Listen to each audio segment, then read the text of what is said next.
cheque. Eduardo, desculpa interrompê-lo. É só para comunicar aos alunos que eu estou gravando a partir de agora. Quem quer abrir a câmera, fica bem à vontade. A gente agradece a participação de quem tiver a câmera aberta. Quem não quiser, não tem problema. E a gente pede só para que a gravação não seja compartilhada. A gente vai compartilhar para vocês. Não se preocupe, a gente disponibilizará, tá bom? Então, desculpe, professor, uma ótima fala para o senhor. Que isso, vamos lá. Falar um pouquinho, assim, primeiro do contexto da mudança da legislação brasileira. A gente não vai entrar tanto nessa discussão, que é uma discussão bem ampla, mas a gente mudou a lei do Brasil aqui em 2005. Antes disso, a gente tinha um decreto-lei que tinha 2 regimes lá, que era o de falência e o de concordata. A gente mudou a legislação aqui do Brasil porque a gente considerava que aquele regime era velho, era ultrapassado e dava poder demais ao devedor, porque o credor não tinha muito como participar do processo anterior da concordata. Então, muita gente falava que era basicamente um remédio processual no qual o credor vamos dizer, ele incomodava, mas era uma relação entre o devedor e um juiz que falava o que o credor deveria fazer. Teve um movimento acadêmico bem grande que foi criado a partir de 2 trabalhos publicados pelo Rafael Laporta e mais alguns autores, que foi o movimento do Law and Finance, que é um movimento que defendia que quanto mais proteção você dá aos credores, mais você estimula o mercado de crédito. Então, tem 2 artigos do Laporta e tem um artigo do Oliver Hart, que ganhou o Nobel de Economia em 2016. O Brasil mudou a sua legislação seguindo legislações de outros países. Aconteceu durante um curto período de tempo uma leva de alterações em regimes falimentares. Teve na Colômbia, teve no México. A Itália reformou um pedaço da legislação dela. O Brasil reformou a sua em 2005. E os efeitos que a gente teve aqui sobre o mercado de crédito foram bem sensíveis. Aqui eu estou colocando só um gráfico que eu fiz, mas tem estudos sobre esse assunto, mostrando como que a reforma na lei de falências verticalizou o mercado de crédito. Então, abaixou o custo de crédito para a empresa e ampliou o quanto de crédito que era concedido, que é o que está em azul aqui, e o vermelho é o custo de crédito. Tem um estudo bem legal do Aloysio Araújo, do Bruno Funchal e do Rafael, esqueci o sobrenome dele, que é um professor da USP. O Bruno Funchal, inclusive, é um novo secretário do Tesouro, né, que entrou no lugar do Mansueto.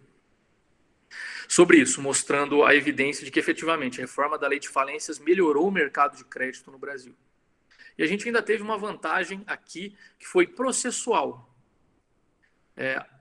delimitando melhor como quem pode pedir falência, quem vai receber em caso de recuperação judicial. Você desestimulou credores a pedirem falência de uma empresa para tentar forçar pagamento de valores.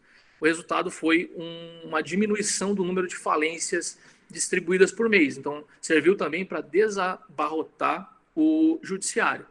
Então, também foi uma reforma positiva por esse lado. Mas agora passaram-se 15 anos da reforma da lei de falências e a gente vai discutir como é que ela está sendo aplicada. Sendo bem aplicada, não está? Quais estão sendo os problemas? E por que isso é importante? Porque a gente está num âmbito reformista no meio de uma pandemia. Então, a gente vai levar essa legislação para algum lugar. Para que lugar que a gente vai levar? Então, a legislação representou um inegável avanço. Que reforma será que a gente precisa fazer daqui para frente? Vamos lembrar, isso daqui estava lá no material que eu já disponibilizei para vocês. Isso aqui é uma versão, vamos dizer, material e simplificada de uma recuperação judicial. Tem vários passos processuais que eu não coloquei aqui dentro, até porque tem alunos que não são de direito, tem alunos que não viram recuperação e falência ainda. Mas, basicamente, qual que é a ideia material de uma recuperação judicial? É uma empresa que está passando dificuldades, fazer um pedido para negociar condições para se recuperar junto aos credores. Os credores votam essa proposta e ela, em sendo aprovada, o juiz homologa e a empresa começa a cumprir o plano. Grossíssimo modo é isso. Então, a empresa faz o pedido, ela tem que apresentar um plano, esse plano é votado por credores, se atingir determinados quórums que estão lá no material, o juiz vai homologar ou não esse plano, de acordo com algumas questões de legalidade, de uma questão polêmica, se apresentar ou não certidão negativa ou positiva com efeitos de negativa de tributos, enfim, questões processuais relevantes aqui, e depois tem que cumprir o plano. A gente hoje vai discutir quem pede, o que se oferece e falar uma coisinha ou outra sobre como se vota e quem sai, quem consegue sair. Então, como eu comentei, eu gosto de colocar, ainda mais em apresentações curtas assim, questões. Falar, olha, eu vou fazer isso, eu vou passar por esses caminhos. Então, as 4 questões que eu pretendo responder são: quais as características das empresas que entram em recuperação, o que elas ofertam para sair delas, o que faz com que elas efetivamente saiam, como que os credores votam isso, e por último, qual que é o cenário para a pandemia. Aí a última constatação dessa parte introdutória é de onde eu tirei esses dados, de onde que eles vêm. Então, a maior parte vem de 3 publicações minhas, uma é de um livro do ano passado, e eu tenho 2 artigos que estão saindo agora na revista de Direito Empresarial. Um sai na edição que é publicada agora em setembro, e que é disponibilizada em setembro, e outro sai na edição disponibilizada em janeiro. Então, essa parte é minha, e veio de uma pesquisa que eu fiz dentro do doutorado, que eu levantei todas as recuperações judiciais e também as falências do estado do Paraná no começo do ano de 2017. Então, esses dados, os dados meus são paranaenses do começo de 2017. Eu atualizei a base, consegui os novos dados até 30 de junho desse ano, então consegui agora, mas eu ainda não fiz todas as análises. E além do que eu tirei, existe uma produção parecida que é do Observatório de Insolvência, que é uma análise, uma iniciativa conjunta da Associação Brasileira de Jurimetria e da PUC São Paulo. Eles publicaram 2 relatórios sobre como que se processam recuperações no estado de São Paulo. E é bem bacana, porque a gente não fez exatamente a mesma coisa, mas o que a gente fez, a mesma coisa, os dados que a gente procurou iguais, no Paraná e São Paulo estão do mesmo jeito. E os resultados que eu obtenho, de alguma forma, assim, as análises básicas que eles fazem pelo observatório, corroboram. Então, aparentemente, não tem um comportamento diferente do estado de São Paulo do estado do Paraná. Então, beleza. Feita a introdução, a gente vai começar a responder as perguntas. De novo, a primeira pergunta era: quais as características financeiras das empresas que entram em recuperação? Se alguém tiver alguma dúvida, alguma questão, vamos conversando no meio do caminho. Então, isso daqui é a análise descritiva dos processos de recuperação do estado do Paraná, lá no começo de 2017. A gente tinha 185 processos virtuais em trâmite naquela época. Hoje em dia está um pouquinho mais de 300. E eu dividi os processos que tramitavam na capital dos processos que tramitavam no interior. Qual que é a recuperação média? Quanto se discute na recuperação média? Na capital e no interior, o valor não varia muito, em torno de 47 a 48 milhões de reais. Você fala, pô, tremendo de um dinheiro. Você, inclusive, que pode pensar trabalhar em administração judicial, já está batendo na calculadora 5% disso. Eu não coloquei a minha parte de análise de administração, de remuneração do administrador, mas raramente o administrador tira 5%. Na maioria das vezes é menos. Mas, mais importante que isso, essa é a recuperação média. A gente pode olhar a recuperação mediana. Alguém lembra da diferença dos dois? De média e de mediana?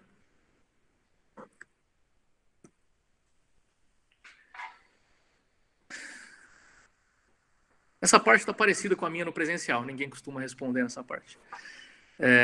Na média, o que você faz? Você soma todos os valores e você divide pelo número de observações. A média, vamos tirar a média de altura aqui do pessoal que está aqui. Você vai somar a altura de todo mundo, divide pelo número de pessoas e você obtém a altura média. Na mediana, ao invés de somar tudo e dividir, o que você faz? Você ordena do menor para o maior e pega o da metade. Essa é a mediana. Então, a mediana é o que divide a parte de baixo da parte de cima da distribuição. E se você olhar, a mediana é bem menor do que a média, tanto na capital quanto no interior. Qual que é o significado disso, estatisticamente falando? Isso quer dizer que tem algumas recuperações, já que a média é tão maior que a mediana, tem algumas recuperações lá vamos dizer, na ponta da cadeia, na ponta da distribuição, que são muito grandes, que estão puxando a média para cima. Então, se você trabalha com recuperação, as chances são, tem mais chance de encontrar uma dessa do que uma dessa. Essa recuperação aqui está mais próxima da recuperação mais comum do que essa daqui. Aqui no Paraná, a gente tem algumas recuperações bilionárias, por exemplo. Então, ao invés de 47 milhões, a gente está falando uma recuperação de 3 bilhões de reais. Tem uma lá perto de Londrina que gira em torno desse valor. Então, de toda forma, só para você saber que se a gente fosse tirar a média dos dois aqui, vamos falar, a recuperação que você tem mais chance de encontrar discute em torno de 8 milhões de reais. Essa é que você tem mais chances de encontrar, né, em termos de volume. Um dado que eu achei bacana enquanto eu levantava os dados era que uma porcentagem grande dos processos o juiz mandava emendar a petição inicial. Mas assim, uma porcentagem bem grande. Por faltar documento. Ele fala, está escrito tudo no artigo 51 que eu preciso entregar. Por que as empresas não entregam? Porque no estado inteiro, a gente tinha, nessa época, 185 ações de recuperação judicial. O Judiciário Paranaense Estadual, nessa época, tinha 4 milhões e 100 mil ações. Então, a gente estava falando de um universo de 185 num universo de 4 milhões e 100. Então, tinha muita gente não especializada. Eu usei isso como sendo uma proxy, né, uma aproximação de advogado especializado. Se o advogado era especializado, eu, inclusive, testei isso nos resultados. No interior, mais de metade não era especializado. Na capital diminuía esse valor, 35%. Mas chama atenção, né? Mais de metade dos advogados sequer entregar a petição inicial com os documentos que ela deveria conter. Aqui eu coloquei duas variáveis contábeis aqui na análise financeira, que é o seguinte, eu vou falar para vocês basicamente desse daqui. Uma empresa pode se financiar de duas formas, né? Com capital próprio e com capital de terceiros. O capital próprio aparece no balanço dela ali no patrimônio líquido, capital social, reserva de lucro, eventuais prejuízos acumulados, numa continha. E o passivo é o capital de terceiros. Se essa empresa tem a divisão de capital próprio por capital de terceiros negativo, isso quer dizer que ela tem um capital próprio negativo. Ou seja, ela não teria capacidade, se ela liquidasse todo o ativo dela pelo valor contábil e fosse pagar os credores, ainda iria faltar dinheiro. Então, essa é uma empresa que contabilmente, na data do pedido, ela está numa situação financeira crítica. Se ela for liquidada pelo valor contábil dela, que se alguém já lidou com leilão, com um negócio chamado de fire sale, é a expressão. Liquidar a empresa de uma hora para outra, você não consegue valor contábil, você tem um desconto. Um carro, por exemplo, você vai registrar pelo valor de tabela FIP. Alguém consegue vender carro por tabela FIP? Bem difícil. Quase metade das empresas entrava nessa situação. Entrava em recuperação, fazia o pedido de recuperação com o patrimônio líquido negativo. Então você iria pagar, você pega o seu ativo, você vai pagar os credores e ainda falta dinheiro. Então você já não ia receber nada mesmo, mas tem credor que ainda fica. Então, tem gente que entra em recuperação em idade falimentar. Bem perigoso. Outra sensação, né? Se você pode pedir recuperação a partir de 2 anos de atividade. Apesar desse prazo ser pequeno, o prazo médio da idade da empresa que pede recuperação é bem longo. A gente está falando aqui, vai dar 18 anos. Deixa eu bater aqui 220 meses, dividido por 12. Vai dar isso, 18 anos e 1/3. Então, são empresas antigas. Olha o número de sócios, mediano de sócios 2. Então, são empresas familiares. Olhando o QSA das empresas, você pega lá, são pessoas sempre com o mesmo sobrenome, pessoas que parecem ser marido e mulher. Então, depois no final eu pinto a figura inteira para vocês. 90 credores tem a recuperação média, então ela não é...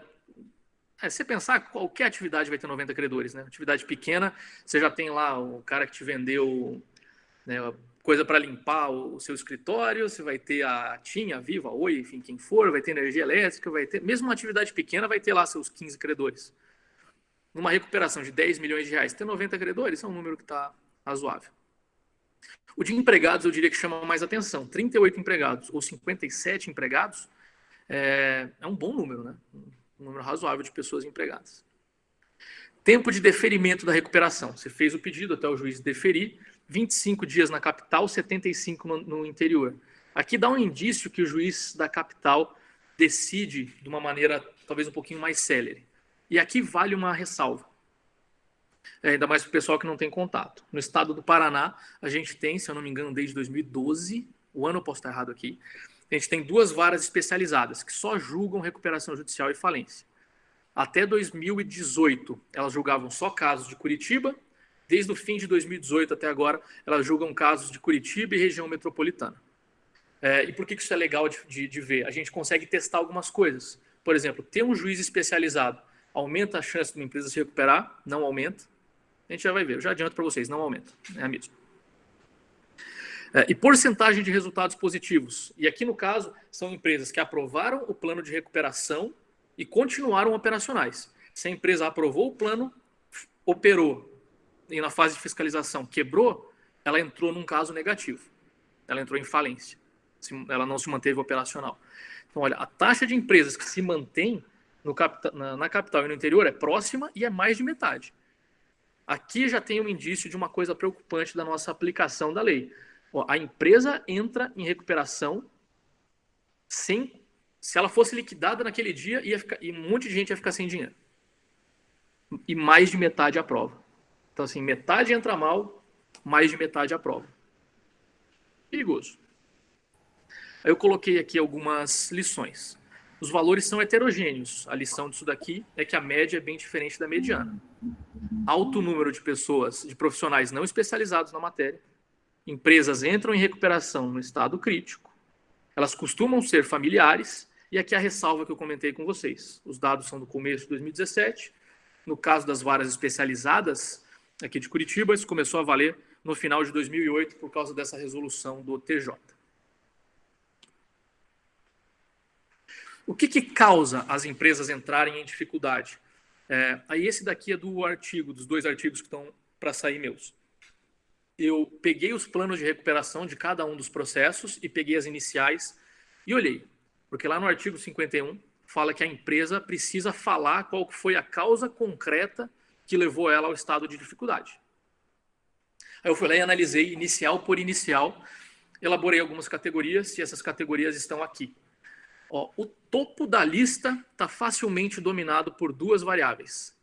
Crise no Brasil ou fora e o mercado de crédito é ruim.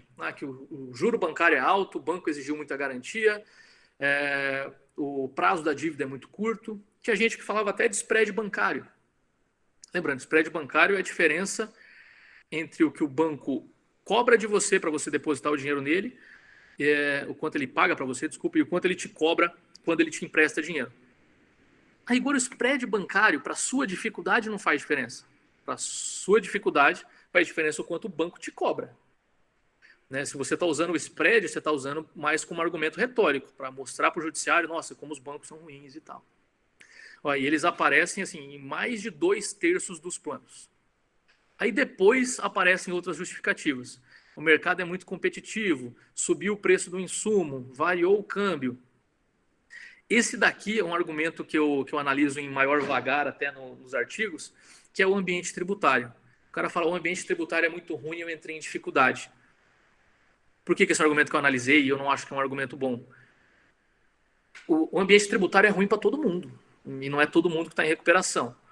E até mais importante que isso, se foi o ambiente tributário que te levou à dificuldade, se o ambiente tributário não mudar, você vai continuar em dificuldade. Isso é algo que não depende de você. Nosso Código Tributário Nacional é de 1966. A gente teve modificações, claro, mas enfim, a gente tem uma estrutura tributária antiga. A menos que a professora Thaís, que é de tributário, considera que mudou com a Constituição de 88, aí vale isso. Problemas trabalhistas e tal. Aí eu chamo a atenção para esse daqui, que são empresas que admitem que tiveram problema de gestão. Falaram, olha, eu errei aqui dentro. Tal operação eu fiz, não devia ter feito. A minha gestão de tal coisa não foi profissional. 12% dos planos. Então, lá, quase 9 em cada 10, a culpa é dos outros. Um pouquinho mais de 1 em cada 10, os caras falam, eu errei. reconheço, vou mexer nisso, vamos lidar com essa crise. A situação vai ficar pior ainda quando a gente olhar quem oferta. Então, para pegar as lições aqui desse componente de quais as causas, eu peguei 4 trechinhos de iniciais que existem de verdade. Eu não coloquei o número do processo para evitar a responsabilidade civil, mas esses processos existem de verdade, eu tirei direto de um processo. Olha que legal. A crise teve inúmeras causas, mas dentre elas não há que se incluir a má administração. Não foi causado por outros. Má política econômica ou por culpa exclusiva de terceiros. A recessão tornou-se uma realidade. Ok. Uma empresa que falou que ela começou a enfrentar severas dificuldades nos últimos 10 anos. Essa empresa não tem um problema pontual, que eu diria que é um dos pontos do material que eu coloquei para vocês, que eu disponibilizei. A recuperação serve para pegar uma atividade que é economicamente viável e fazer ela superar uma dificuldade financeira momentânea. Se uma empresa está em dificuldade faz 10 anos, a gente tem que salvar essa empresa. E a última, essa me agrada bastante, era de uma importadora de produtos chineses. Os produtos não conseguiram conquistar a confiança de mercado, os preços não são competitivos, o pós-venda não é confiável.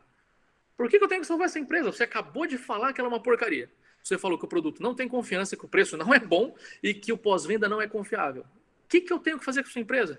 Por que o judiciário, o que te faz crer que colocar um administrador judicial, uma equipe jurídica, uma equipe contábil e um juiz naquela empresa vai resolver o problema? Não vai.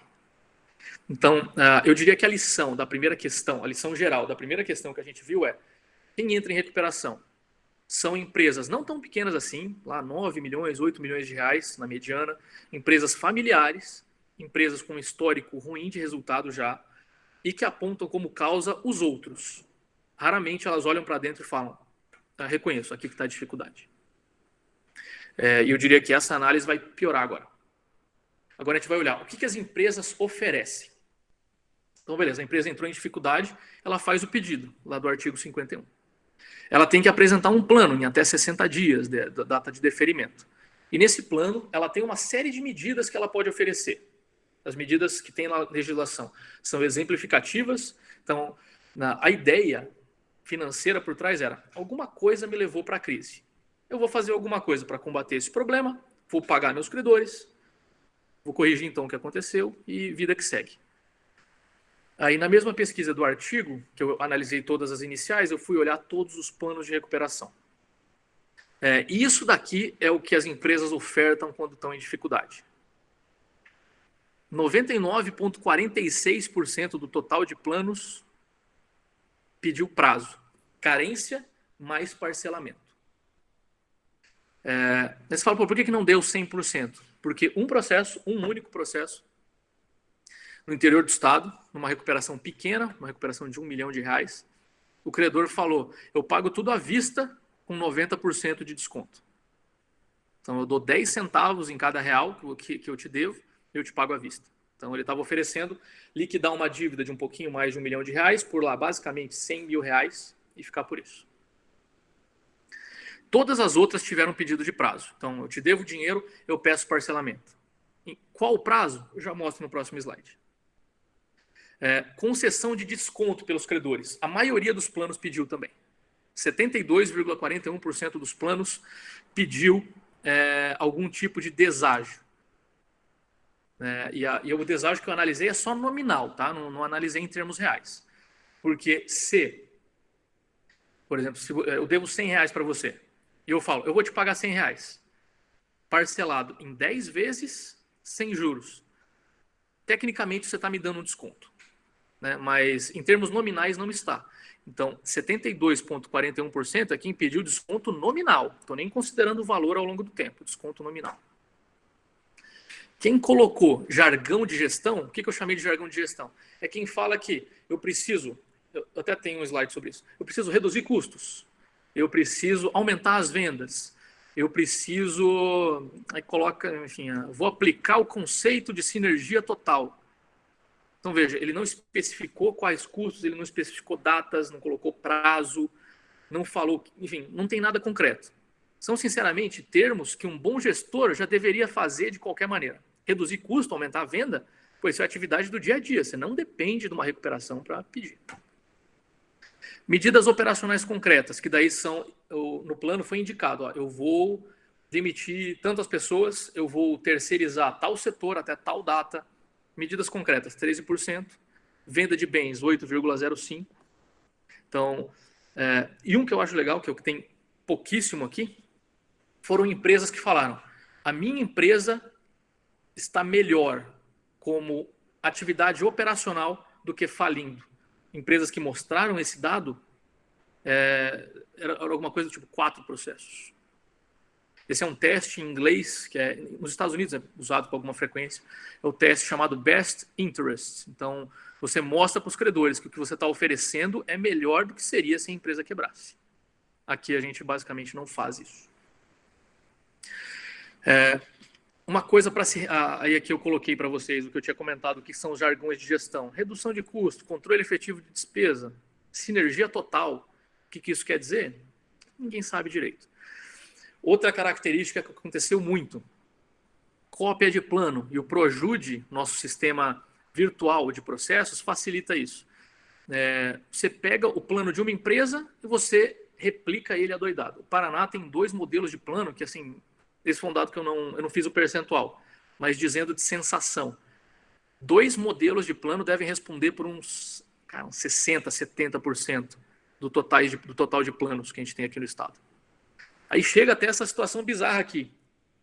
Um hospital lá no oeste do estado pediu recuperação, falando que ele precisava adotar medidas visando o aumento de vendas. Um hospital que atendia o setor público vai sair quebrando gente, vai... Enfim, era o mesmo plano, esse plano que era usado por empresa de logística, posto de combustível, alimento, usina de álcool, supermercado, e daí um hospital. Isso é uma realidade também, essa replicação de planos. Teve um também no interior do estado, que o laudo de viabilidade econômico-financeira falou que a empresa iria crescer 25% ao mês para pagar os seus credores. Eu consigo pensar em poucos negócios que teriam um retorno de 25% ao mês. A maioria deles envolveria atividade ilícita. Imagina uma empresa que entrou em dificuldade, a partir de agora vai ter 25% ao mês. Difícil, né? Agora vamos olhar. Já que todo mundo oferece prazo e deságio, vamos ver qual prazo e qual deságio.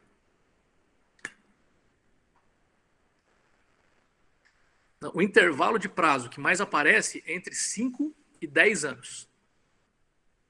Uma vez ou outra aparecem prazos que nem esse daqui.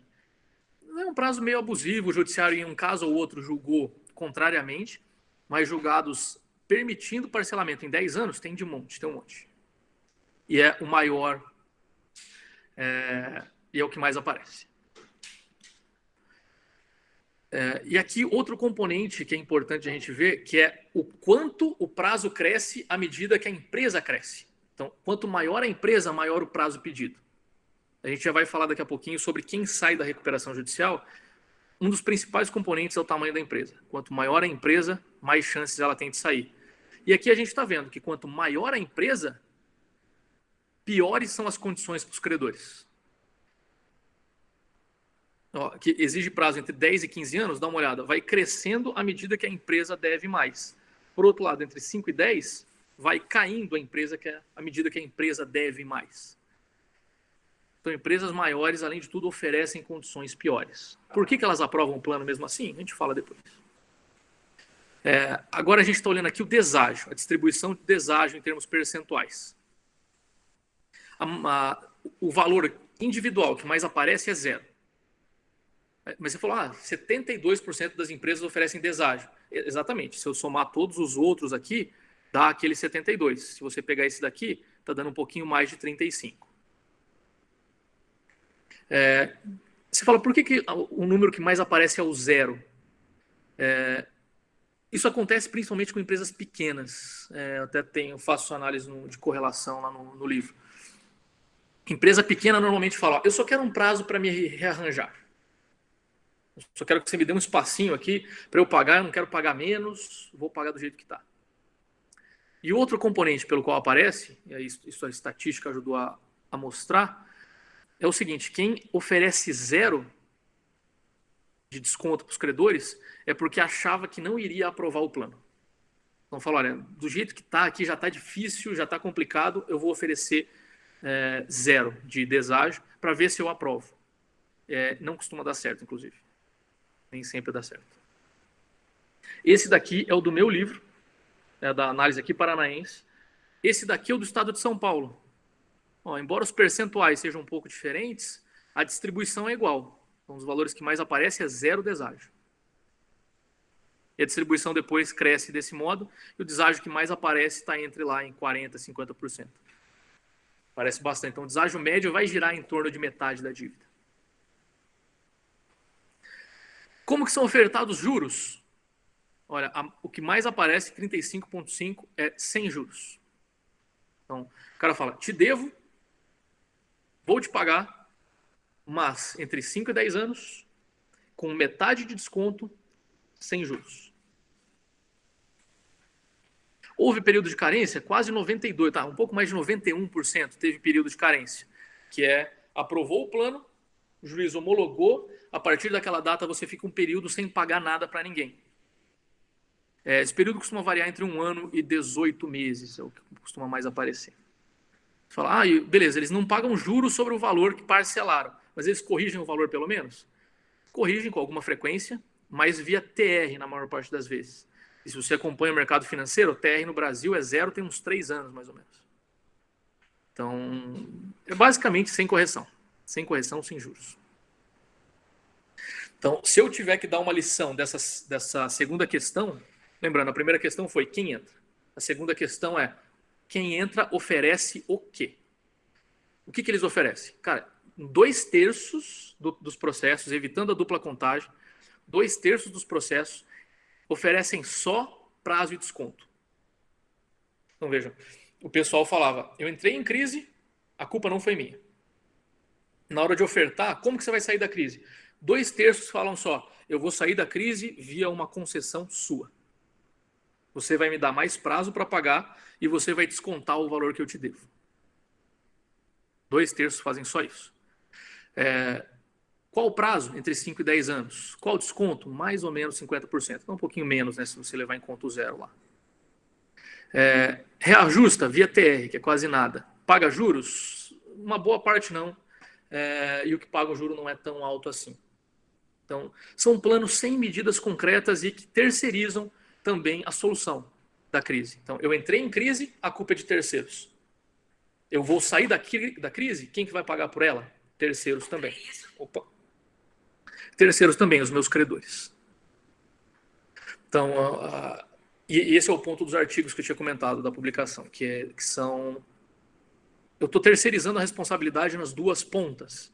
Talvez a gente esteja usando a legislação hoje de uma maneira um pouquinho... Ela esteja sendo usada, em alguns casos, de uma maneira um pouquinho oportunista. Mas vamos ver, o que faz uma empresa sair? Então, a primeira pergunta era, quem entra? A segunda, o que oferece? Então, quem entra oferece o quê? E a terceira é, quem sai? Quais as características de quem sai? Aí aqui eu usei um pouquinho de estatística, diferentes especificações de modelo e tal. Eu tenho formação na área, eu gosto bastante de quantitativo e tal, meu doutorado foi na área.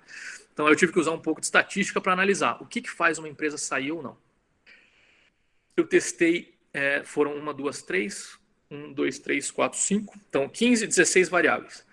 Eu testei 15 aqui e eu coloquei uma outra variável aqui em cima. Eu só fiz isso porque estava fechado o retângulo e eu não queria que ficasse um separado, só por isso. Mas eu testei 5 variáveis contábeis da empresa, 6 variáveis contábeis da empresa, que são essas 6 aqui. O fundamento para isso é um modelo bem tradicional de previsão de falência de empresa, um modelo desde que é usado, testado desde 1968. E daí eu testei algumas variáveis institucionais, algumas coisas que eu vi analisando os processos. Então, eu testei se o tipo societário impactava, se SA ou limitado.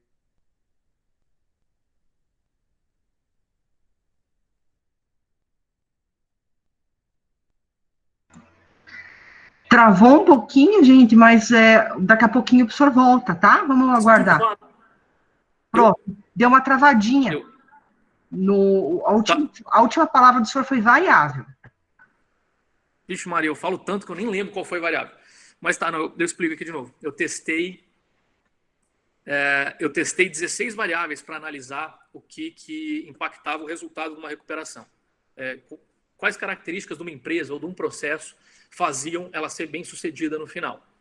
Então, eu testei 6 variáveis contábeis, que são essas 6 aqui, com base em estudos, enfim, tem um modelo clássico que criou uma variável chamada Z de Altman, que leva em conta essas variáveis aqui, testei todas elas. Eu testei o tipo societário, se SA ou limitada impactava a chance de dar certo, se o tamanho da recuperação impactava a chance de dar certo, se a idade da empresa, número de credores, número de trabalhadores, se o setor dela, se é primário, secundário ou terciário, impactava, se o fato de o processo ser julgado por um juiz especializado impactava, se o fato de o advogado da empresa ser especializado impactava, e eu testei também o tamanho do deságio. Aí, como uma última variável, eu testei também a existência de banco público. Por que eu fiz isso? Porque banco público é sempre contrário à aprovação do plano. E o motivo aqui tem um pouco a ver até com direito administrativo, com indisponibilidade de interesse público. Falando, ó, eu sou advogado de um banco público, eu não tenho o poder o advogado, ou enfim, gestor de um banco público, eu não posso falar, abro mão do crédito que eu consegui, porque esse crédito não é meu, esse crédito é da coletividade. Então, o banco público era sempre contrário, basicamente. Ainda mais nessas recuperações que não são gigantescas, que daí não envolve um interesse político e tal, o banco público era sempre contrário. Aí eu testei. Os resultados estão aqui, se alguém gostar dos números, eu não vou botar ninguém para dormir logo mais antes do almoço, então eu não vou discutir cada um dos números para vocês, mas eu vou falar sobre as conclusões. As conclusões vêm logo depois. Se você gostar de números, estão aqui. O modelo acertava 75% dos casos. Então, se você desse as variáveis para o modelo acertava 75% se a empresa ia recuperar ou não. O que, sinceramente, é ok, não é muito bom, não. É ok, não está perfeito. Agora que eu consegui mais observações, a expectativa é melhorar, excluir variáveis que não funcionaram bem e tal. E, enfim, ampliar isso daqui. Mas quais as conclusões? As principais são: empresa grande tem mais chance de se recuperar do que empresa pequena. Esse é um dos motivos pelos quais a gente não vê recuperação pequena.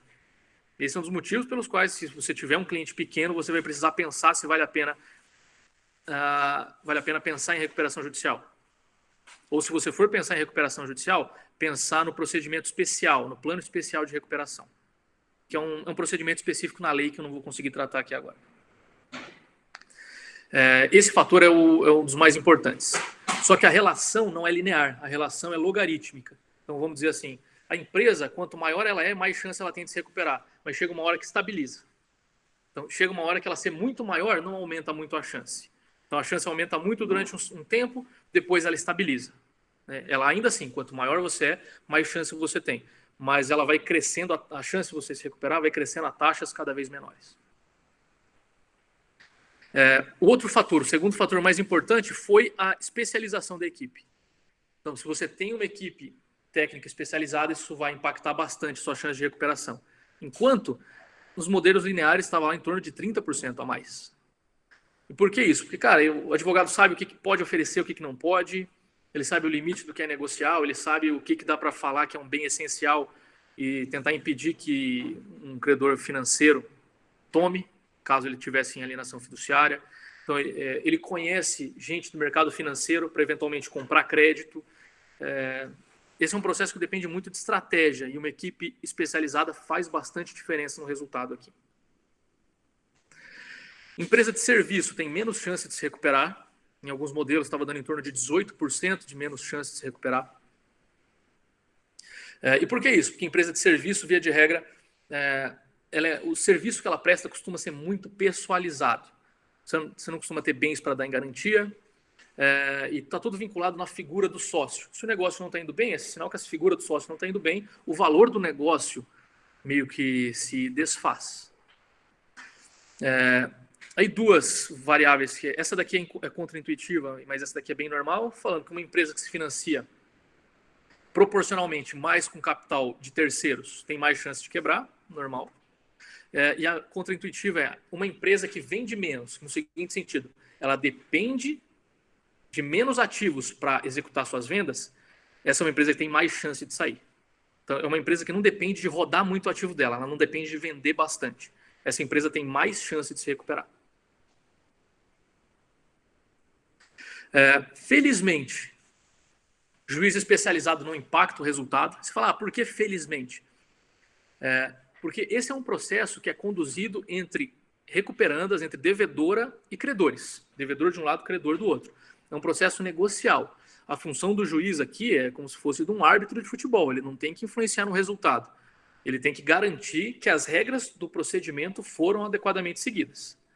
Felizmente, nesse caso, o juiz especializado não impactou no resultado. A evidência que a gente tem é essa.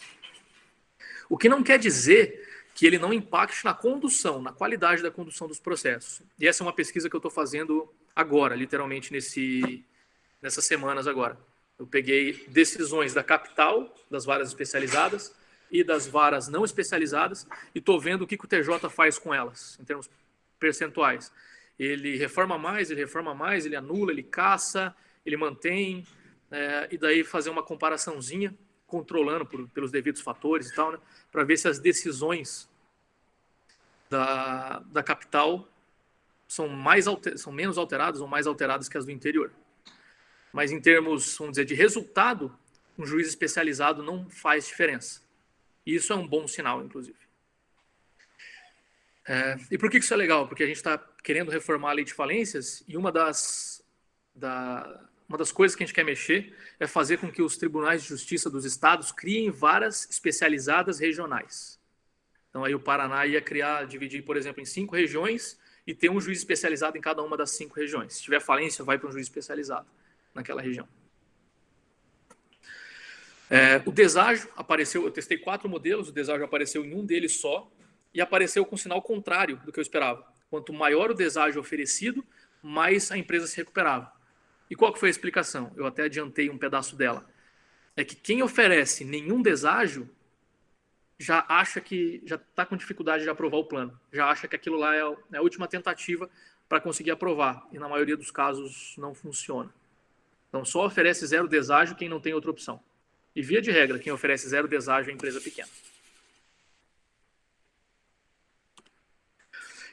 Esse daqui é em São Paulo, mostrando a aprovação dos planos de acordo com quanto a empresa fatura. Então, o tamanho da empresa. Se você olhar, tirando esse daqui, que é a ausência de dado, então, uma informação bem zoada, no geral, quanto maior a empresa, mais ela aprova. Então, os dados de São Paulo corroboraram nesse sentido também os meus resultados aqui do Paraná. Beleza, já estamos no último tópico, na última pergunta, que é qual que é o cenário para a pandemia? Então, vou soltar vocês bem no horário. Sei que falei horrores, mas vai caber aqui. Como é que é o cenário com a pandemia? Em outro capítulo da tese, que depois foi para o livro, eu testei como que variáveis macroeconômicas impactavam o número de empresas que entravam em dificuldade. O Serasa Experian levanta esses dados aqui. Aí eu usei um tanto de estatística lá para testar. Os valores em vermelho aqui são os valores observados e o azul são os valores estimados, a previsão. Aqui é o número de falência total e aqui elas estão divididas por tamanho. No próximo slide eu dividi elas por setor de atuação. Se você olhar, em basicamente todos os casos, o azul em 2020 está acima do vermelho. Ou seja, o modelo estava estimando que mais empresas iriam pedir recuperação do que elas estão pedindo. Então, o azul está em cima do vermelho, o azul está em cima do vermelho, o azul está em cima do vermelho. Aqui os dois juntaram. Aqui azul em cima do vermelho, azul em cima e azul em cima. O que isso quer dizer? Quer dizer que as empresas hoje estão de toda maneira segurando, e credor também está de alguma maneira segurando, pedido de recuperação, de falência, para os professores que estão acompanhando e para os profissionais que estão acompanhando, que eventualmente trabalhem na área, eu imagino que vocês vão ter sentido isso. Eu sinto isso, eu conversei com amigos meus da área também, eles sentem, os pedidos ainda não subiram. A demanda por isso ainda não subiu. Mas dado o nível de problema que a gente está enfrentando, o PIB vai cair, a estimativa oficial do governo está em 5%, do FMI está em 9%. O PIB caindo o tanto que está, a gente patinou o tanto que a gente patinou. A expectativa é que esse número estoure se a gente não encontrar alternativas negociais judiciais. Porque a todo indício as pessoas estão segurando esses pedidos. Então, para onde a gente vai, a gente precisa pensar em como controlar os problemas que a gente já enfrentou. Eu diria que essa é a tônica da apresentação. Então, de novo, para fechar, eu diria que vamos falar em 2 minutos as lições dessa apresentação a partir de dados. Quem entra em recuperação? São empresas que devem lá 8, 9 milhões de reais, empresas familiares, empresas que já entram em recuperação numa situação crítica e que botam a culpa em terceiros. A crise, são os bancos, os juros, o câmbio. Essas são as empresas que entram e essas são as causas. Então, são empresas de um tamanho ok, né, e não espetacularmente grandes, mas empresas familiares de um tamanho razoável, com algum histórico, mas elas terceirizam as causas. O que elas oferecem? Basicamente, solução pelos credores, desconto e prazo. 2/3, um pouquinho mais de 2/3, inclusive, é só isso, só essas duas medidas. Quanto de prazo? 5, 10 anos, quase 50% de desconto, um pouco menos. Ou seja, estou falando, a responsabilidade é do credor. Quem sai? Empresas que são maiores, empresas principalmente que não são de serviços, empresas com equipe especializada e com algumas características contábeis. Para onde a gente está indo? Então, eu diria que o cenário hoje a recuperação já é usada de uma maneira um pouquinho oportunista em alguns casos. O fato de replicar modelo, o fato de eu usar a mesma inicial do outro, ou falar que a culpa é do outro, e na hora de eu fornecer soluções, as soluções ser também dos outros, ser de terceiros, dos credores, indica que existe já, e mesmo assim os credores aprovam um plano. Isso sugeriria que existe um viés de continuidade. Ou seja, mesmo empresa inviável a gente está aprovando. E por que isso? Eu até não coloquei essa frase, mas era na frase de uma recuperação bem grande lá do oeste do estado, que envolve a família de um determinado político aqui do estado do Paraná. Teve muito escândalo envolvido, teve bastante problema. O presidente de uma cooperativa de pequenos produtores falou o seguinte: a gente aprovou o plano porque se fosse para falência, aí que a gente ia receber nada mesmo. Então a gente está vendo planos serem aprovados pela falta de alternativa viável, factível. O Fábio Ulloa Coelho, no livro de comentários dele, tem uma passagem interessante, falando que em alguns casos estão aprovando quaisquer rabiscos mal feitos, essa é a expressão usada. Então, assim, a pré-pandemia, o cenário, a gente já tinha que pensar em como corrigir algumas coisas. Pós-pandemia, considerando que está todo mundo segurando os pedidos, a gente corre o risco de, sobre a justificativa oficial e legítima da pandemia, a gente passar boi, passar boiada, aproveitando a expressão do ministro Salles. Fazer passar boiada. Mesmo empresa que já ia muito mal, a gente tentar fazer passar por causa disso. Beleza? Então, de novo, meus queridos, eu peço desculpas pelo tanto que eu falei aqui, terminei um pouquinho só mais cedo. Se tiver qualquer dúvida, se vocês tiverem, podem me mandar mensagem e a gente vai alinhando. Beleza? Eduardo, a pergunta de $1 milhão. Como será se Paulo Guedes sair? A gente estava com a perspectiva de votar a reforma microeconômica de mexer na Lei 11.101 essa semana. Não sei se vai sair. Se o Paulo Guedes sair, eu acredito que o Bolsonaro volta a ser quem ele era 100%. Moralmente, o Bolsonaro é quem ele era pré-eleição. Economicamente, ele falou, não sei, vou deixar para o meu posto Ipiranga. Saindo o Paulo Guedes, eu acho que ele volta a ser tão estatizante quanto ele era antes. Ele está vendo os benefícios políticos de você adotar determinadas políticas, por mais que elas não sejam, nem todas sejam economicamente sustentáveis em longo prazo. Mas eu recebi me encaminharam um tweet dele, da página oficial. Ele chegou no aeroporto em algum lugar, eu não lembro onde. Eu estou para dizer Alagoas, mas eu não tenho certeza.